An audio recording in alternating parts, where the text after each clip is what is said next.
¿Qué tal? ¿Cómo está? Buenas tardes, buenas noches, buenos días, depende de la hora que nos estés viendo. Te saluda el psicólogo Richard Casimiro. El día de hoy continuamos con nuestra preparación, con la preparación de ustedes a lo que viene siendo la Universidad Nacional Mayor de San Marcos en el área de psicología.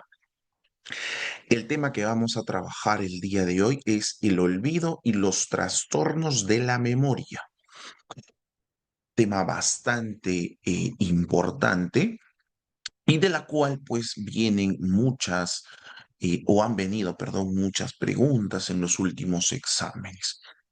Entonces, vamos a tratar justamente estos dos temitas. No son temas fascinantes en sí porque tanto el olvido y los trastornos de la memoria nos revelan en sí la complejidad y el funcionamiento del cerebro humano, ¿no?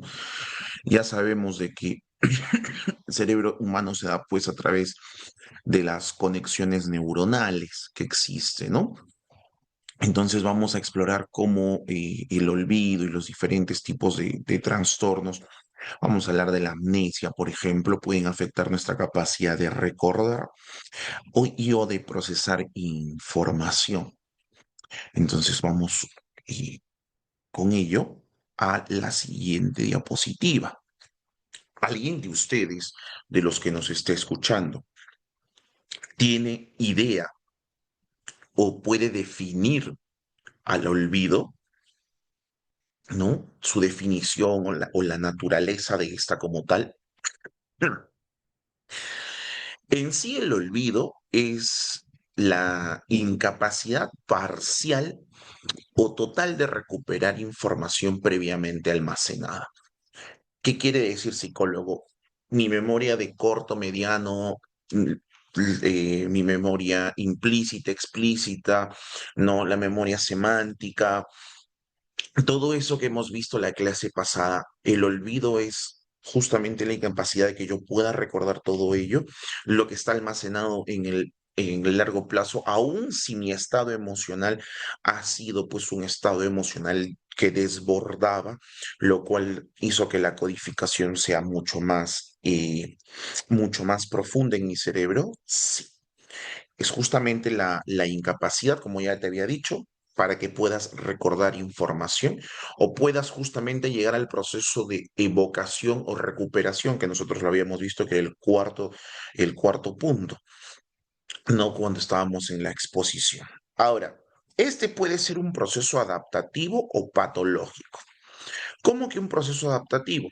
Va sucediendo con el paso del tiempo, llega un momento no patológico que ya en este caso existe un diagnóstico y esto pues impide que se pueda dar el proceso de la memoria de manera adecuada, ¿no? Esto es justamente lo que impide.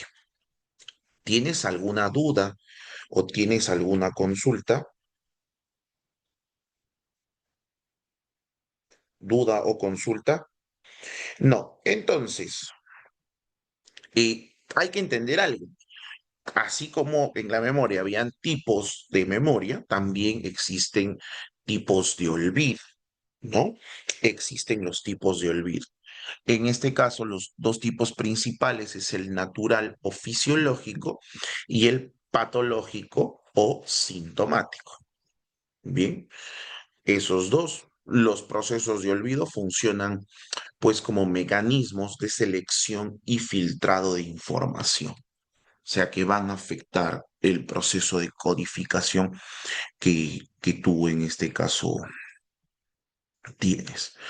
Ahora, cuando hablamos del olvido, tenemos que, ¿no? Ya no puedo recuperar información. Claro, pero ¿qué tipo de información consideras tú que vas a olvidar? ¿No?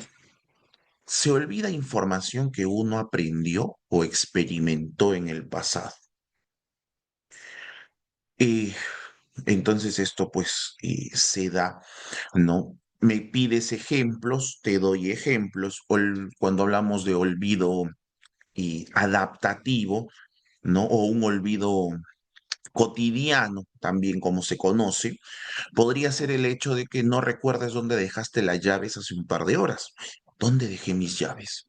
¿Dónde puse mi tarjeta de crédito? ¿Dónde dejé la billetera? ¿No? Olvidar la lista de compras que pensabas hacer, dejar de recordar, por ejemplo, detalles un tanto exactos de una conversación que tuviste hace mucho tiempo con alguna persona. Ahora, el, el olvido, el, el olvido adaptativo o el proceso adaptativo, ¿no? En sí también tiene otra función. No es tanto, si lo puedes ver, o algunos lo ven como negativo, pero tiene otra función. Es para no sobrecargar el olvido adaptativo, es para justamente no sobrecargar, ¿no? Nuestra memoria con información irrelevante. Ah, pero y entonces el patológico, y el patológico, entonces psicólogo, o a ver, hazme un ejemplo tú que me estás escuchando, ¿no? Bueno, en este caso, no recordar el nombre de un amigo o de algún familiar. ¿Lo ves?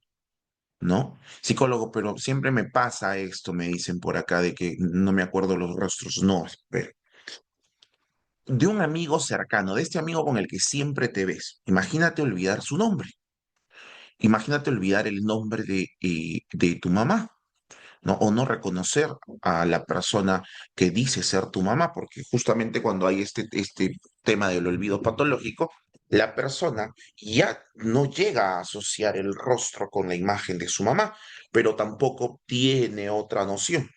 Entonces, se suele decir, no, ella dice ser mi mamá, él dice ser mi papá, pero yo no tengo recuerdos de ellos. Entonces ahí viene el olvido patológico y pues hay una degradación con el tiempo, ¿no? Se vuelve más significativo, potencialmente patológico el olvido. Ejemplo, también podría darse el hecho de que olvides cómo realizar tareas que antes para ti eran sencillas, como vestirte, prepararte una comida, ¿no? O tener dificultades para recordar eventos importantes de tu vida. ¿Te das cuenta? Bien, ahora, como cuando estamos viendo los tipos de olvido, el natural o el fisiológico que te había indicado, que te había mencionado hace un momento, nos ayuda a deshacernos de información que ya no necesitamos o que es menos irrelevante. Listo, ¿no? ¿Por qué hace esto nuestro cerebro, psicólogo? Bueno, la teoría también indica de que esto nos permite acceder a que la información importante, ¿no? O sea, las cosas que sí son importantes, sean más asequibles para nosotros. Es como si nuestra mente pues hiciese una limpieza periódica de las cosas. ¿Tú te acuerdas de todo lo que hiciste el día de ayer durante todo el tiempo que estuviste despierto? ¿O solo te acuerdas ciertos detalles, ¿no? Como el almuerzo que tuviste. No me acuerdo el almuerzo, pero sí me acuerdo que jugué con mi primo, no tuve una conversación con un familiar, salí al parque, me fui al cine, etcétera. ¿Te das cuenta? Esta información importante se mantiene más accesible porque este tipo de olvido natural o fisiológico lo permite. Es como que se va a la papelera de reciclaje, ¿no? Y de ahí se elimina lo que no es relevante. Pero el patológico sintomático ya te lo había mencionado y sí, ¿no? Si es que lo estás pensando, aquí lo han escrito, este tipo de olvido está asociado a alguna enfermedad, solo a enfermedad, no también a una lesión, por eso es peligrosísimo cuando alguien se golpea la cabeza, o también puede estar ligado, no asociado a una condición médica.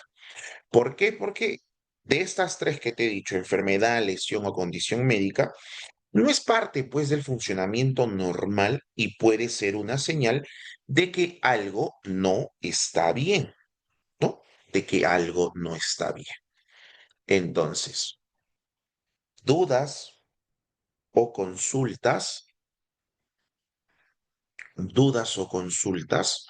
Bueno, ahora entonces vamos a hablar de la falta de recuerdos, ¿no? De la falta de recuerdos. Si existen, vamos, he colocado aquí tres, tres características. La falta de recuerdos se caracteriza por la incapacidad que se tiene de recuperar información, ¿no? Sin daño estructural evidente. ¿Cómo así? O sea, no existe daño a nivel cerebral. No ha habido una lesión, pero no te acuerdas. No, imagínate que, ¿no? Cuando dicen, oye, ¿y por qué? Eh, porque no te acuerdas una fecha importante. Ya tú sabes de que el proceso atencional se debe haber dado, hay un proceso de percepción, memoria, ¿no? Entonces, cuando alguien dice me olvide es porque tú ya sabes que la atención focal no se dio, la codificación de vida y las variables que con estas conciernen. Pero la falta de recuerdos justamente se caracteriza por la incapacidad de que esa persona o de que nosotros podamos recuperar información, pero no hay un daño estructural evidente, ¿no? Lo más común, como olvidar las citas, las fechas, las ubicaciones de ciertos objetos, olvidar los nombres, causas que están detrás, falta de atención, estrés, mucho estrés también hace que la persona se olvide, ¿no? Y la situación, pues, de la falta de recuerdos, chicos, termina siendo bastante estresante, ¿no? Sigue siendo bastante estresante. Ahora, sí, acá por acá en el Zoom nos dicen, ¿no? En otras palabras, es porque la información no se codificó, almacenó de forma efectiva. Exacto, ¿no? Ya lo han dicho ahí. Están las variables, uno puede decir, oye, no has puesto lo suficiente atención, porque a mí me han enseñado que la atención focalizada permite una mejor codificación. Tu estado de ánimo no ha acompañado al proceso de memoria. Entonces, diversas otras situaciones. Ejemplo, ¿a quién no se le ha olvidado dónde dejó las llaves? O dónde dejó, por ejemplo, algo en específico dentro de la casa. Ahora, hay características, o en este caso las causas frecuentes, es atención insuficiente durante el aprendizaje o estrés. Y eso ya lo hemos dicho, ¿no? ¿Por qué la falta de recuerdos cobra mucha relevancia o la causa frecuente, lo que está puesto ahí, tiene mucha más relevancia? Pues si no prestamos suficiente atención cuando nosotros estamos aprendiendo algo nuevo, ¿no? O si estamos muy estresados en el momento de intentar memorizar, es menos probable que esa información se guarde correctamente en la memoria. Es así. Bien, ¿dudas? ¿Tienes alguna duda o tienes aquí alguna consulta? ¿No? Entonces vamos a hablar de la teoría del decaimiento de la huella. ¿Alguien de ustedes lo ha escuchado? A ver, si miras la imagen hacia el costado, la imagen de la izquierda, ¿no? ¿Qué información te trae? ¿Qué te dice?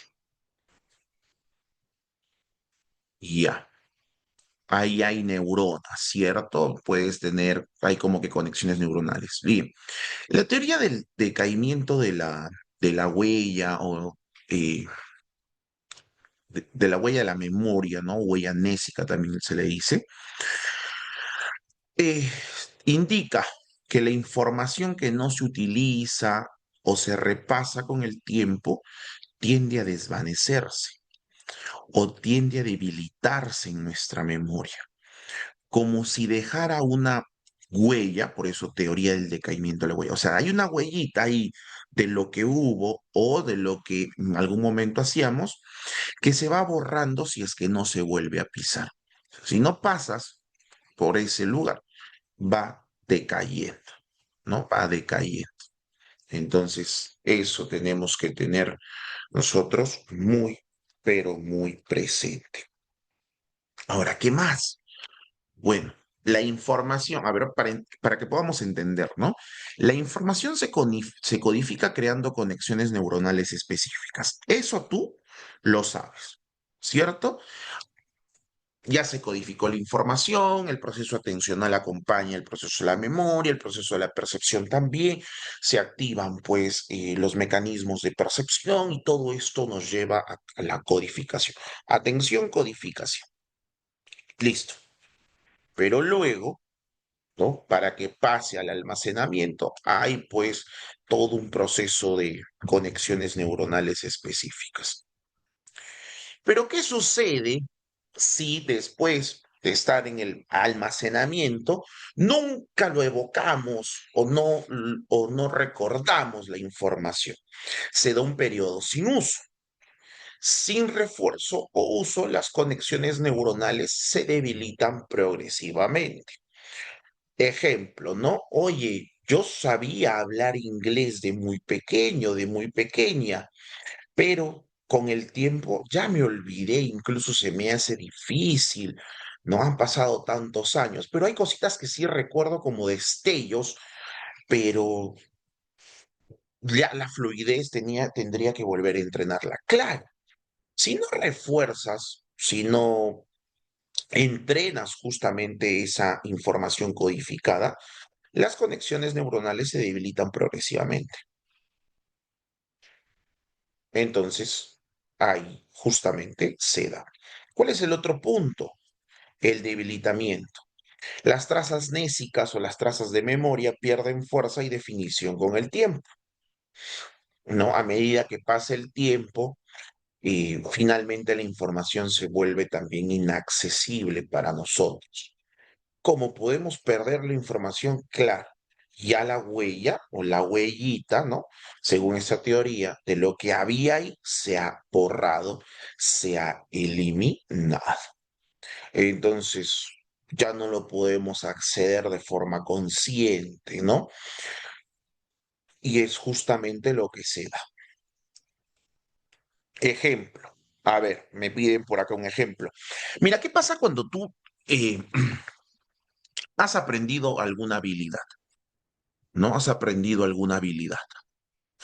Y con el tiempo dejas de hacerlo, ¿no? En el caso de los varones, oye, yo dribleaba bien el balón, yo dominaba muy bien. Ahora se me hace como que complicado, ¿no? Varones, en las mujeres. Oye, yo nadaba muy bien, pero ahora como que la técnica del braceo no me sale como me salía antes. Esos procesos se han ido eliminando de tu cabecita, ¿no? La información resulta inaccesible. Psicólogo, por eso es de que yo no me acuerdo como por ejemplo las fórmulas de Pitágoras, ¿no? Las fórmulas trigonométricas que tenía en el colegio. Claro, porque no no en este caso las reforzaste o no las has usado. Y esto con el tiempo ha ido decayendo, ¿no? Lo mismo con mucha otra información que debe haber llegado a ti. Y esto pues, ¿no? Y esto provoca de que justamente, como ya no lo estás usando, el día que lo quieras recordar es como que se vuelve inaccesible. Pero ¿qué pasa? ¿No? ¿Qué pasa? La huella está como que ya demasiado borrosa o ya prácticamente se ha perdido cuando vuelves a tener la conexión o uso, o sea, ves visualmente o producto, ¿no? De tu experiencia cotidiana, se vuelve a dar la conexión. La huella vuelve a aparecer, no con la misma intensidad, pero vuelve a aparecer. Poco a poco vuelve a aparecer, o sea que entrenando la información o usando nuevamente la información puede darse. Bien, se puede dar.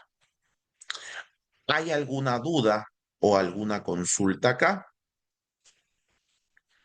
¿Alguna duda o consulta? Listo. Ahora, tenemos otro, lo que se llama como la represión. Y esto mucho se ve en el psicoanálisis, ¿no?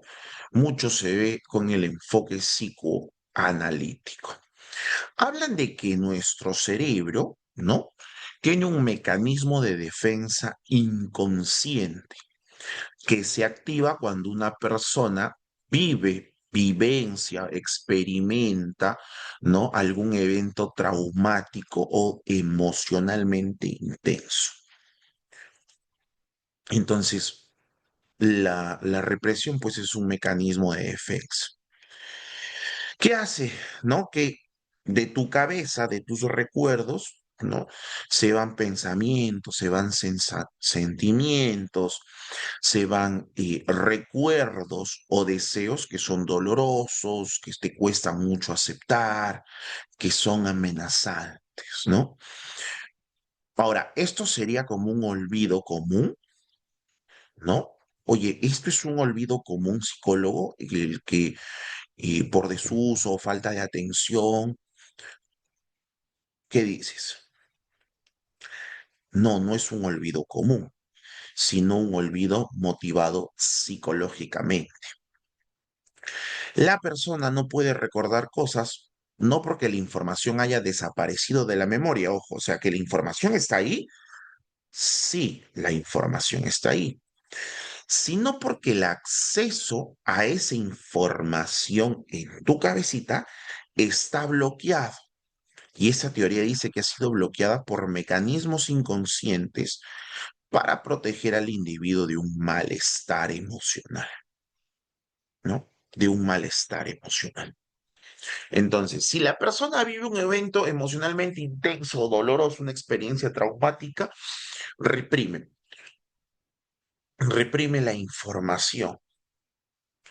Psicólogo, yo tengo como que algunas nociones de cosas fuertes que yo he vivenciado, pero solo son como nociones, pero no son acompañadas de sentimientos, del estado emocional. Y usted había hablado de que cuando la memoria evoca, también vienen los procesos de percepción que hubo, ¿no? Viene acompañado en un estado emocional que yo percibía en esos momentos. Claro, posiblemente haya habido una represión, ¿no? La experiencia ya sea traumática, intensa, dolorosa, ha hecho de que tu cerebro lo reprima según esta teoría. Como ya te había mencionado, se activan pues las defensas, ¿no? Activan mecanismos de protección inconscientes, bloqueo de la memoria o bloqueo nésico, los recuerdos dolorosos se vuelven inaccesibles para la conciencia. Mediante terapia, los recuerdos pueden volverse accesibles nuevamente para trabajarlos. ¿Por qué trabajaría yo algo que he olvidado? Porque posiblemente, según esta teoría, ¿no? Esa represión esté generando conductas no agradables, o esté generando una personalidad no adaptativa de tu persona. Entonces ahí tienes justamente ello. ¿Por qué? A ver, ejemplos, ¿no? Para, para poder darse. ¿Por qué iríamos a terapia? Para recordar, para poder sanar, para poder identificar ciertos patrones de repente eh, tóxicos, como se dice, o dañinos que podrían estar dándose y tú no sabes por qué, ¿no? Probablemente, según esta teoría, ha habido una represión a él. Ahora, por ejemplo, una persona que sufrió un trauma en la infancia puede no tener ningún recuerdo del evento que ha sufrido, ¿no? Porque el cerebro evita que se dé el dolor asociado que hubo en ese momento. Alguien que tiene, por ejemplo, sentimientos de ira inaceptables hacia un ser querido puede olvidar haber tenido esos sentimientos o incluso haber actuado de forma agresiva. No, pero yo no recuerdo haber actuado así. No, ya, la verdad, he hecho todo lo posible por recordar, pero no. Entonces, otro de los ejemplos, ¿no? O una persona que, por ejemplo, fue humillada, puede no poder recordar los detalles de la situación en donde se dio justamente este tema de la humillación. Una persona que ha sufrido bullying, por ejemplo. Entonces, eso está. Ahora, cabe destacar, estimados alumnos, estimados oyentes, de que la represión es un concepto complejo. Bien, es un concepto complejo. Y a menudo también debatimos sobre esto en el campo de la psicología. ¿Listo? Entonces, ¿hay alguna duda o alguna consulta? Sí, me preguntan por acá, ¿cómo que la información reprimida afectaría mi personalidad, mi funcionalidad diaria? A ver, la represión indica de que la información reprimida está todavía en nuestro... Acá hablan mucho del inconsciente, ¿no? Me gusta decir, está en nuestro cerebro, está ahí, pero se nos hace difícil acceder a esos recuerdos. Sin embargo, estos recuerdos que están reprimidos, ¿no? Sin embargo, estos recuerdos que están reprimidos influyen en el comportamiento, influyen en síntomas psicológicos, aunque la persona no sea consciente de ello. El hecho que, por ejemplo, una persona haya estado con alguien que lo haya agredido físicamente y no hay recuerdos de eso, pero cada vez que está cerca esa persona hay como un sentimiento de rechazo, hay un sentimiento de no deseo que te acerques, ¿no? No sé por qué esa persona me hace sentir demasiado incómoda y no entiendo la razón por qué. Ahí te estoy dando ejemplos. ¿Listo? Existen infinidades, pero te estoy dando ejemplo. Ahora, no quiere decir de que siempre, y esto es lo que se debate, ¿no? Oye, yo me siento incómodo, ¿habrá algo que me haya sucedido? No, pero si nunca has compartido con esa persona, ¿no? Y de ahí devienen, pues, muchas otras teorías que no es campo debatible en estos momentos, ¿no?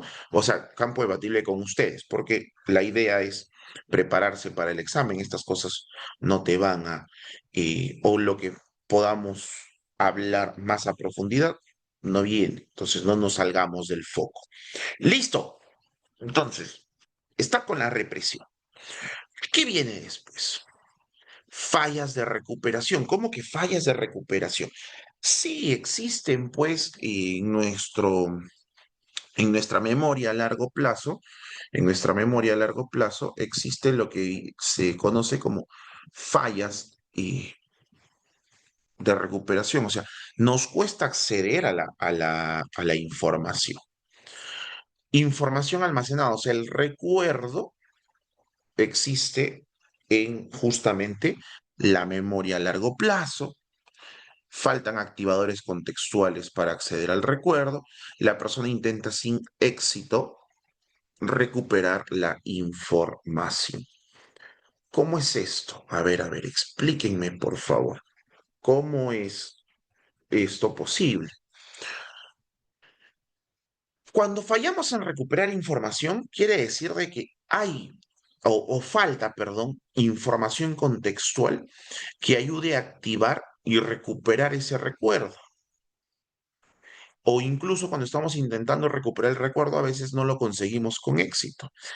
Yo sabía, hay algo aquí, ese nombre está en la punta de la lengua, pero me he olvidado. ¿Te ha pasado? Y ya, acá lo estamos explicando.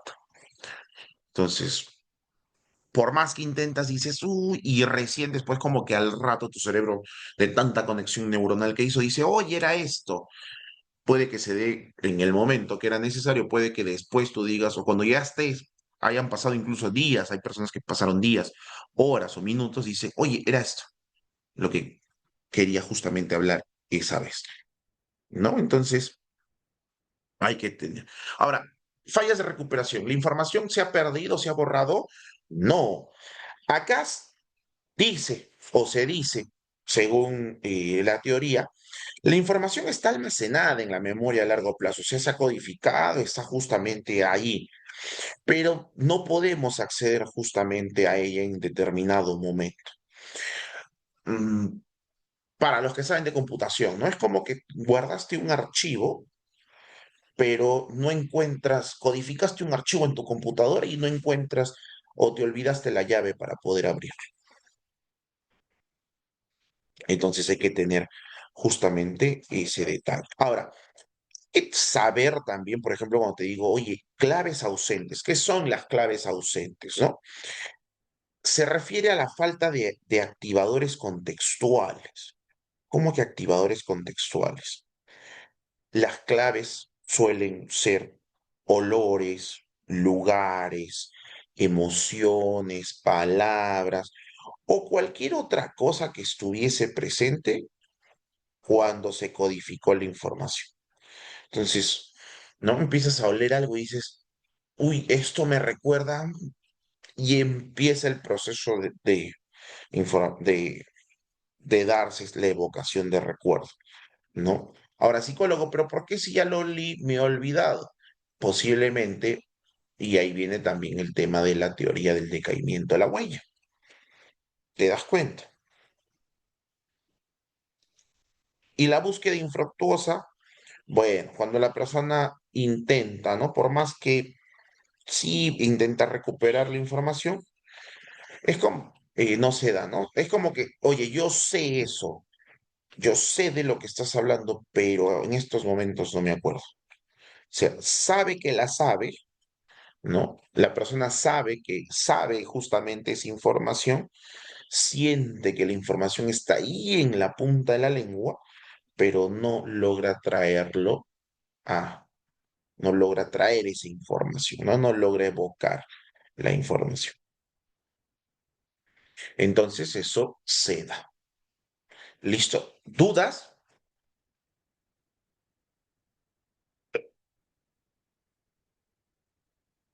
Bueno, entonces seguimos.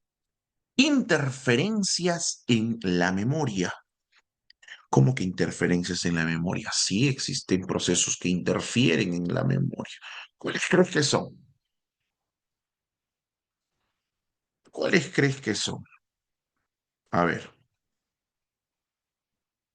con tanto tiempo aquí que hemos estado, creo que esta ya pasamos la décima, ya vamos en la clase número 15 o más. A ver, ¿qué tipos de interferencias crees que existen? Bien, bien ahí. Interferencia proactiva e interferencia retroactiva. A ver, vamos a primero hablar de la interferencia proactiva, ¿no? Pero hay que entender que es una interferencia.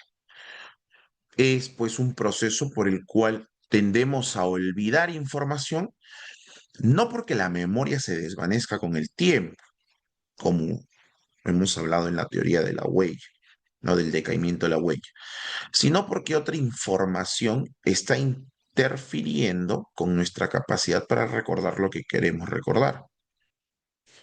Como si sí hay otro proceso, ¿no? Que nos impide, hay otro proceso de la memoria en esos momentos que está o nos impide poder recordar, ¿no?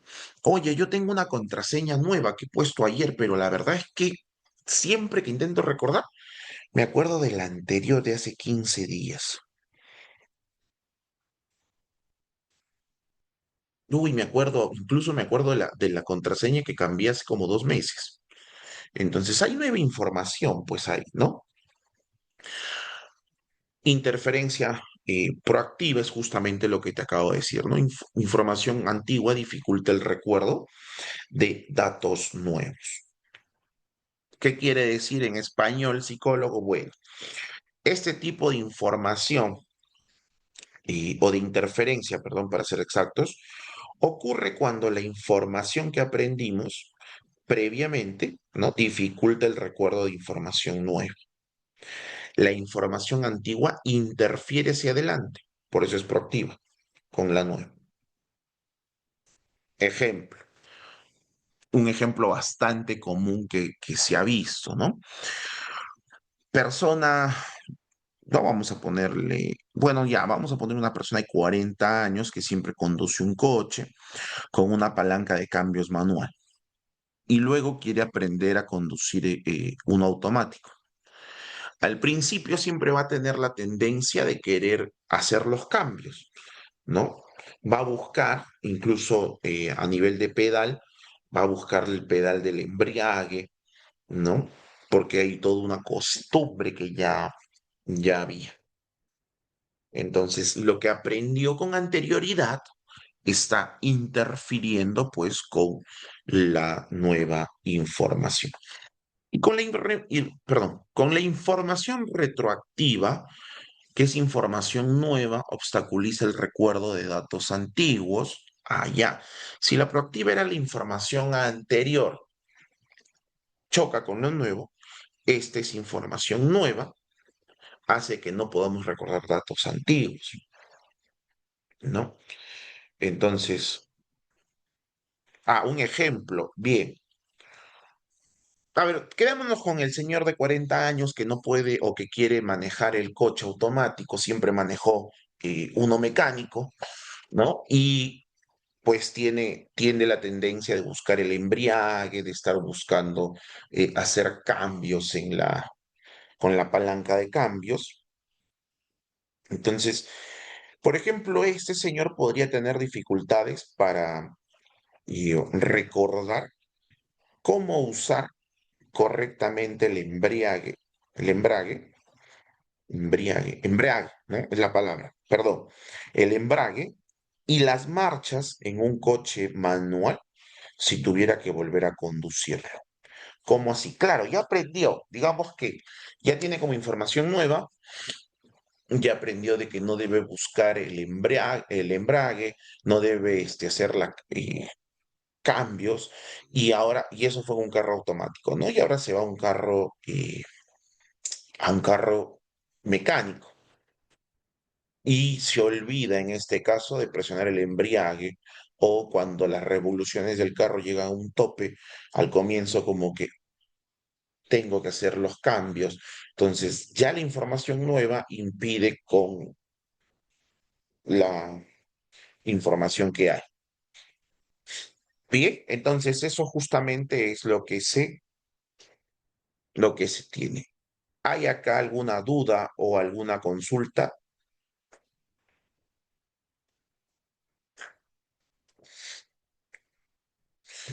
Información proactiva, información antigua que choca con la nueva. Retroactiva, información nueva que choca con la información antigua. Listo. Ahora, estas son interferencias en la memoria, pero tenemos interferencias de base neurológica. ¿Cómo así? Sí, a menudo las redes neuronales en nuestro cerebro se superponen. ¿Cómo que se superponen? O sea, significa que generan, ¿no? Eh, distintos recuerdos, comparten algunas conexiones de tipo sináptica. Ahí me está olvidando la palabra sinapsis, ¿no? ¿Como psicólogo? Sí. A ver, los recuerdos, tienes el recuerdo del paseo de tu graduación, de tu promoción, y tienes el recuerdo con tu familia, ¿no? Las redes neuronales acá se superponen porque tanto estos dos recuerdos comparten algunas de las mismas conexiones sinápticas. Entonces están las redes neuronales superpuestas, ¿no? Lo que te decía hace breve, está la competencia por recursos. Estos recuerdos que están relacionados o que comparten conexiones sinápticas compiten por los mismos recursos de activación en el cerebro, lo que pues genera competencia justamente entre ellos, ¿no? Luego está la inhibición competitiva. La activación de un recuerdo inhibe parcialmente a otros que están relacionados. O sea que si mis recuerdos están superpuestos, y comparten en este caso conexiones sinápticas. La inhibición competitiva quiere decir que si recuerdo A, no voy a recordar bien B, sino voy a recordar en este caso eh, parcialmente el recuerdo. Sí, estás en lo cierto, ¿no? Y luego está el predominio selectivo. El recuerdo con mayor activación prevalece sobre los demás. Y acá también está, ¿no? El proceso atencional, el proceso de percepción, tú ya sabes justamente. Entonces, el recuerdo que logra la mayor activación tiende a prevalecer sobre los otros recuerdos. Lo que se conoce como tal, y dice lo que está puesto en negrita, predominio selectivo. ¿Alguna duda o consulta? No. Bien, ya estamos. Falta poco, falta poquísimo, ya para llegar, ¿no? Al final. Ahora, vamos a hablar de la amnesia infantil, los tipos de amnesia que pues pueden existir, ¿no? ¿Cómo que amnesia infantil? Sí, es la incapacidad de recordar eventos de los primeros 3 a 4 años de vida. Es un fenómeno universal que afecta a todos los adultos. ¿Qué quiere decir? No podemos recordar eventos de nuestros primeros 3 o 4 años de vida. Causas neurodegenerativas, también desarrollo incompleto del hipocampo, inmadurez del sistema de memoria episódica, ¿no? ¿Qué era la memoria episódica? A ver, acuérdate, ¿qué era la memoria episódica? Si te digo inmadurez del sistema de memoria episódica. Es memoria de corto, mediano, largo plazo. De largo plazo, ¿no? ¿Qué almacena? Hechos, momentos, eventos que una persona ha vivenciado, ¿no? Lugares especiales. ¿Cuál es la otra causa, otras de las causas, perdón, neurodegenerativas? La falta de lenguaje para codificar los recuerdos. Existe falta de lenguaje para codificar recuerdos.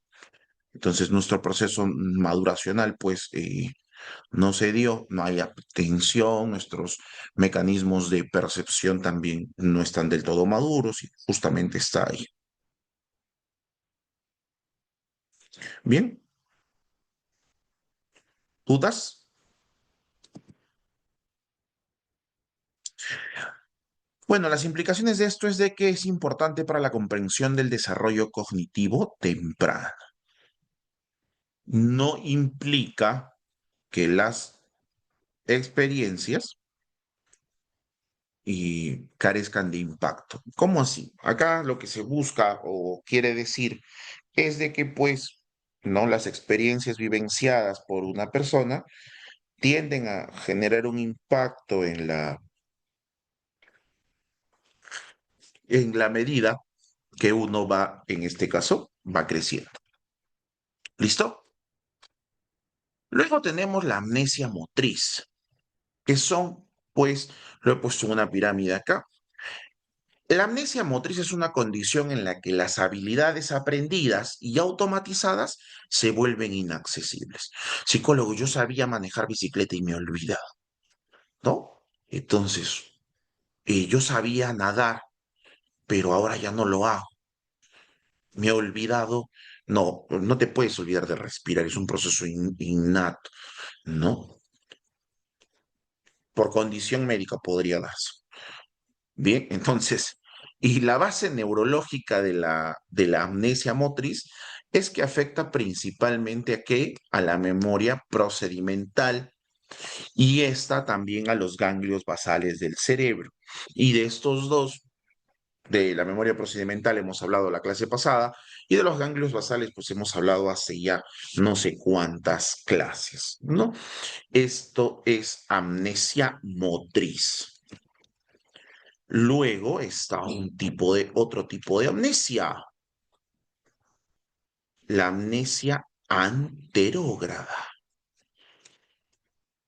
Tiene una base neurobiológica. Bien, la amnesia anterógrada, chicos, para que ustedes lo tengan muy claro, y esto, pues apúntenlo, se caracteriza por la incapacidad que una persona tiene de formar nuevos recuerdos declarativos, ¿no? Después, pues, claro, no puedes generar nuevos recuerdos. ¿Hay una base neurológica? Sí. No hay un daño en el hipocampo del cerebro, en las estructuras temporales mediales. Entonces, ya no puedes generar nuevos recuerdos. Bien. Los pacientes con amnesia anterógrada pueden recordar eventos pasados, pero no pueden crear nuevos recuerdos a largo plazo. Anterógrada, recuerdo lo de antes, pero ya no puedo recordar lo de hacia adelante. Ya no puedo tener nuevos recuerdos. Bien, ahora, ¿dudas? ¿No hay dudas? Bien. Bueno, y acá hay un caso para los que quieran leer más, ¿no? Un caso paradigmático. Paciente que perdió la capacidad de formar nuevos recuerdos después de una cirugía para tratar su epilepsia. Se trató la epilepsia, pero perdió la capacidad de formar nuevos recuerdos. ¿Listo? Entonces, amnesia anterógrada. ¿Cuál crees que es la siguiente? ¿Cuál crees? Claro, ahí lo vamos a ver. Bien, y retrógrada. Anterógrada porque no puedes recordar, bueno, perdón, recuerdas información de antes, pero no puedes hacer nuevas conexiones neuronales para generar recuerdos hacia adelante. Listo. Y la amnesia retrógrada, pues la amnesia retrógrada es una condición en la que una persona pierde la capacidad de acceder a recuerdos formados antes de un evento traumático, ya sea por lesión cerebral, accidente, un trauma psicológico intenso. Este tipo de amnesia suele afectar más a los recuerdos recientes que a los más antiguos. Mm, Bueno, y crea aquí una gradiente temporal en la pérdida de la memoria, ¿no? Crea aquí ese aspecto. Ahora, las causas, lesiones cerebrales, accidentes, traumas psicológicos. Para antes de que me preguntases qué es una gradiente temporal, acá te lo pongo, ¿no? Suele afectar más a recuerdos recientes que los antiguos. Psicólogo, ¿hay manera de recuperar la información, ¿no? Que volvamos a tener nuestra memoria? Si los recuerdos pueden volver gradualmente según el tipo y gravedad de daño, según el tipo y gravedad de daño.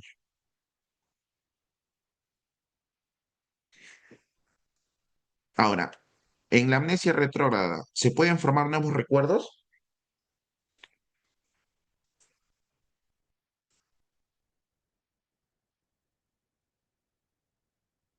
A ver, tú dime.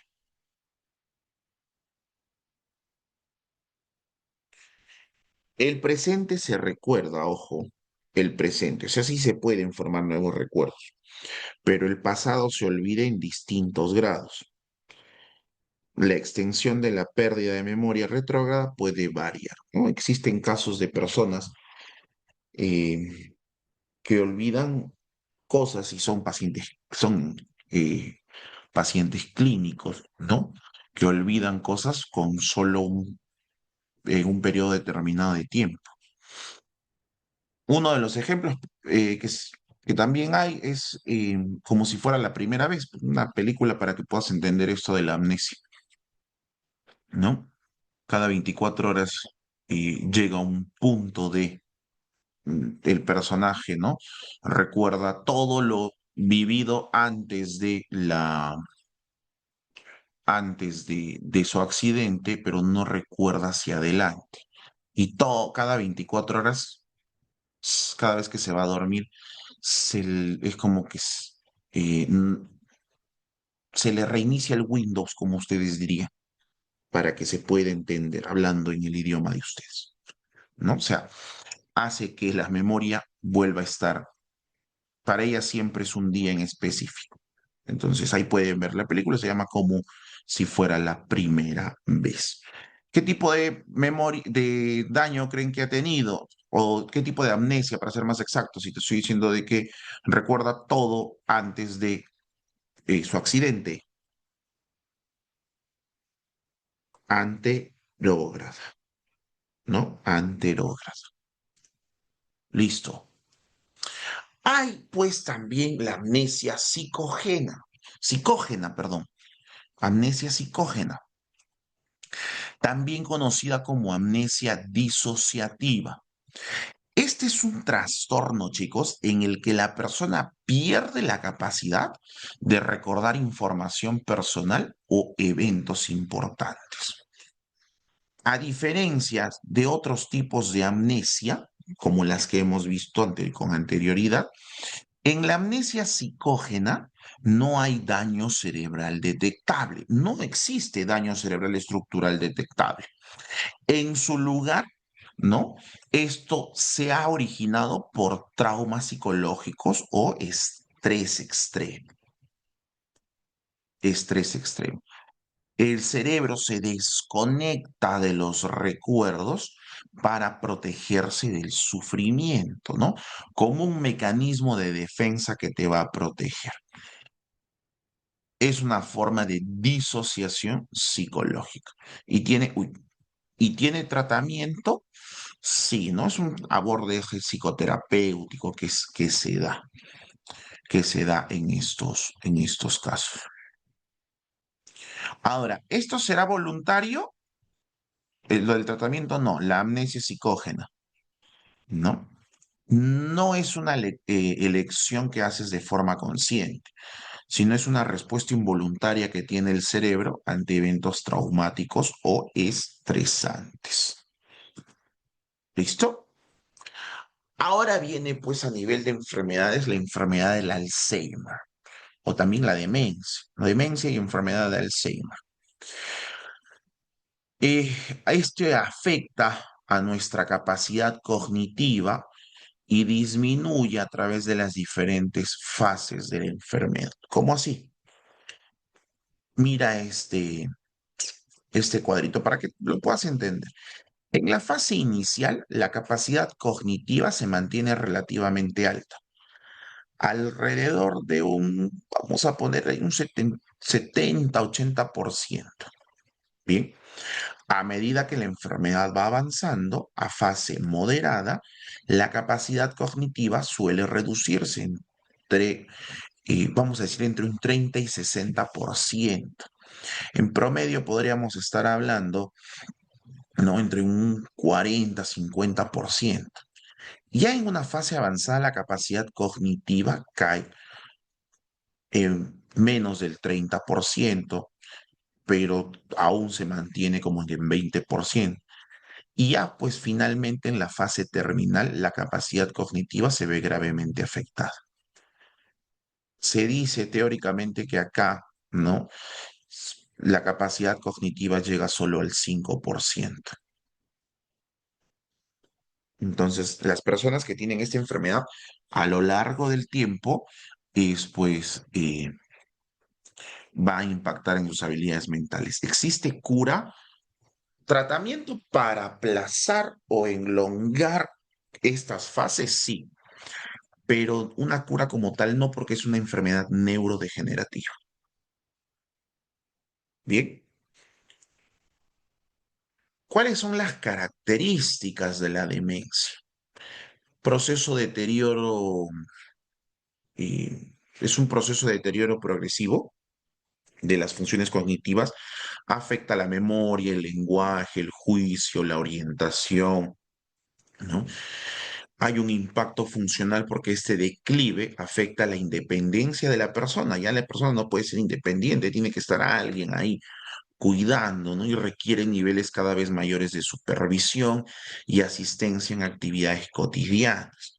Por eso es que muchas personas optan por internar a las personas que tienen este tipo o sufren de este tipo de enfermedades, ¿no? Listo. ¿Dudas?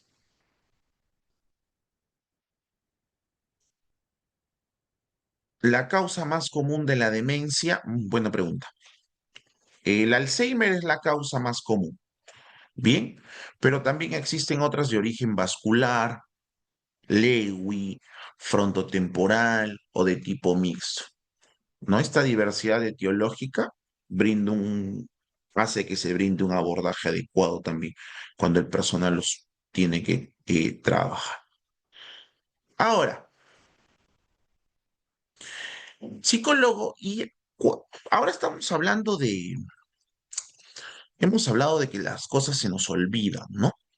Pero ¿qué fue? ¿Y qué pasase si fuese al revés? Hipernesia. Ahí te he puesto dos puntitos, recuerdo aumentado. Es, o la hipernesia, chicos, se refiere a una capacidad aumentada para recordar detalles, incluso pequeños e insignificantes, ¿no? Es un aumento anormal de la capacidad para recordar detalles, incluso irrelevantes. Puede ocurrir en situaciones de gran intensidad emocional, en personas con TDAH o en algunos que también tienen trastornos obsesivos. Entonces, hay pues justamente ello. No, a ver, hay que entender algo. La hipermnesia no es simplemente una habilidad excepcional de memoria, sino que puede estar relacionada a condiciones neurológicas o condiciones psicológicas subyacentes. ¿Listo? Esa es la hipermnesia. Y la paramnesia son distorsiones o alteraciones de la memoria que pueden llevar a recuerdos falsos o inexactos. Y acá vamos a ver cuatro tipos, ¿no? De paramnesias. La pseudomemoria, la criptonesia, el déjà vu y el jamais vu o jamais vu, ¿no? La pseudomemoria es cuando se crean recuerdos de eventos que nunca ocurrieron, ya sea de manera inducida o de forma espontánea. La criptonesia, entonces, es cuando se tienen ideas nuevas que en realidad son recuerdos que has olvidado, lo que puede llevar a casos de plagio involuntario también en el caso de algunos. No, pero ¿cómo? ¿Cómo? Sí, yo tengo esta idea. No, esa idea eh, la diste ayer. Oye, no, esa idea la dieron ayer ellos. No, no. ¿Cómo que la dieron ayer ellos? Sí, esa idea que tú has dado es de esa persona, ¿no? Pero has olvidado. Criptonesia. Déjà vu, la sensación de haber vivido una situación nueva anteriormente. A la mayoría le ha, en algún momento ha experimentado déjà vu. ¿Listo? Hasta acá. A ver, ¿hay alguna duda o consulta? Déjà vu. Y el jamais vu es percibir como nueva una situación que en realidad es familiar y puede ocurrir en casos de epilepsia o fatiga extrema,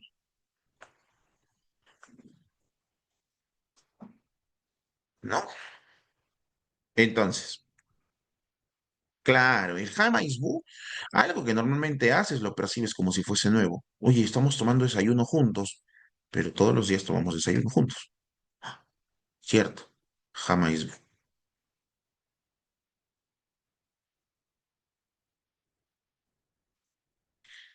¿Por qué se da el déjà vu? Buena, buena pregunta, y ahí tenemos que entrar a la neurociencia, ¿no? Algunas causas muy comunes hablan de procesamiento dual, ¿no? como procesamiento dual.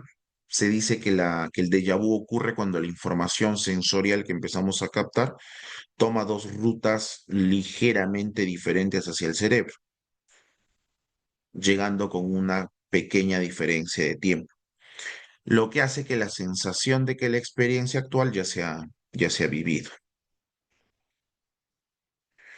Otra habla de descronización neuronal, ¿no?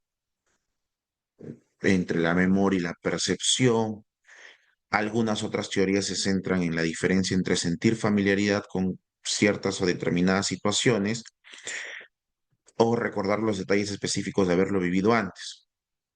Entonces, por eso es que el déjà vu, ¿no? El déjà vu puede ocurrir cuando sentimos una fuerte sensación de familiaridad o pequeños errores de memoria también. Listo, ahí se da. Bien, a ver, pasamos. Bueno, acá están otras teorías, ¿no? Teoría atencional, lapso entre percepción y conciencia que crea falsa familiaridad, el déjà vu. Teoría neurológica, activación anómala de circuitos hipocampales y para hipocampales.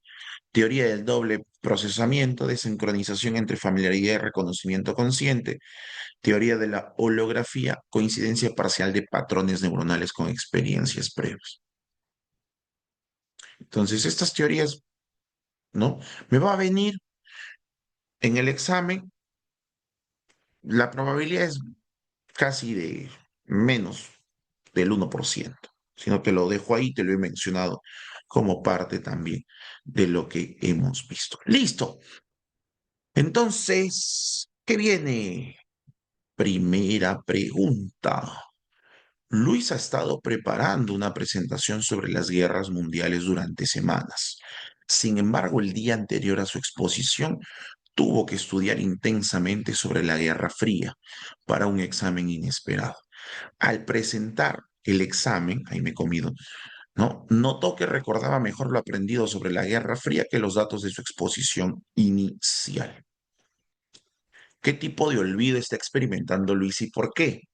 Decaimiento natural de la huella nésica debido al paso del tiempo, interferencia proactiva porque la información nueva impide recuperar lo antiguo, interferencia retroactiva porque la información nueva desplaza lo anterior, represión inconsciente de información traumática, falla de codificación por distracción.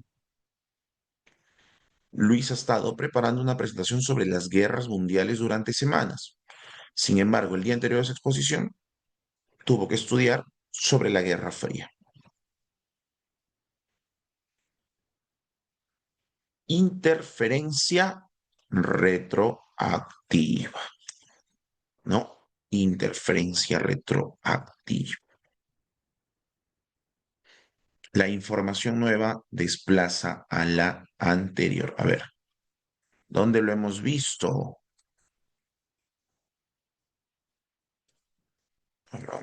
Vamos rápido, vamos rápido.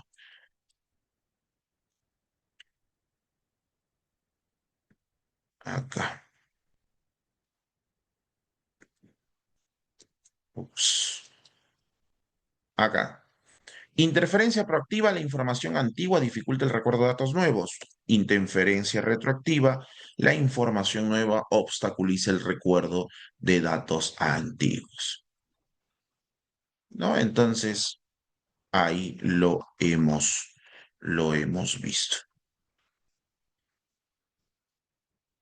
¿Listo? A ver,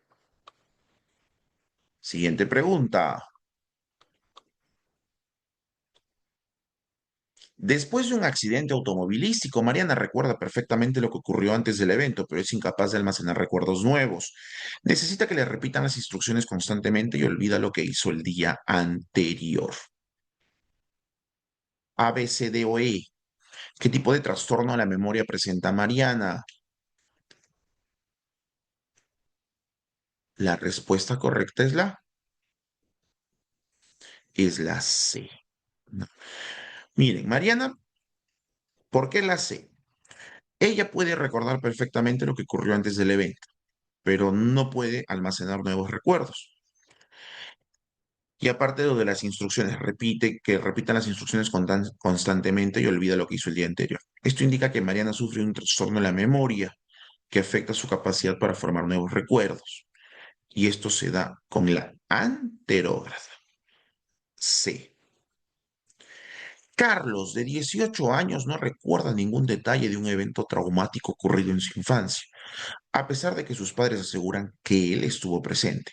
Sin embargo, cuando escucha sonidos fuertes o gritos, entra en pánico sin razón aparente.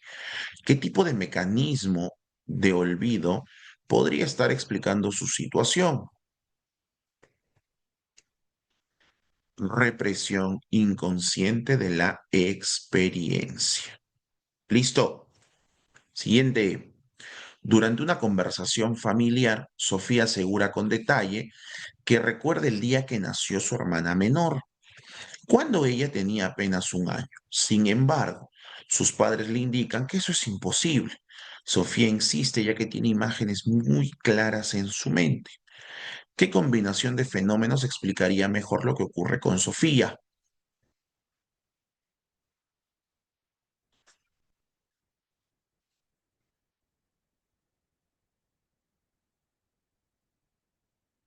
Paramnesia y amnesia infantil, ¿verdad?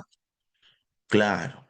Sofía asegura con detalle que recuerda el día que nació su hermana menor, cuando ella tenía apenas un año. Sin embargo, sus padres le indican que eso es imposible.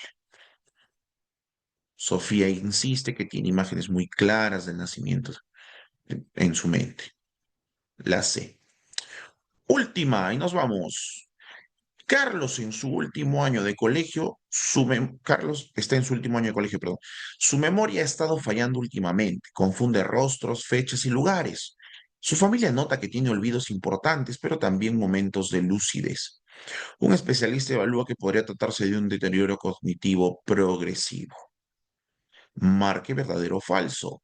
La condición descrita podría corresponder a demencia. ¿Qué dices? Verdadero. La hipernesia es el olvido exagerado de hechos recientes. Falso. La paramnesia implica recordar cosas que nunca ocurrieron o de forma alterada. Verdadero. En la demencia se pierde siempre la memoria de largo plazo, pero se conserva la de corto plazo. Falso. La respuesta correcta entonces es, ¿cuál ahí? Identifícalo. ¿Verdadero o falso? ¿Verdadero o falso? La A. Bien. Excelente. Listo, chicos. Terminamos por hoy. Nos vemos la siguiente clase. Eso es todo conmigo. Chau, chau.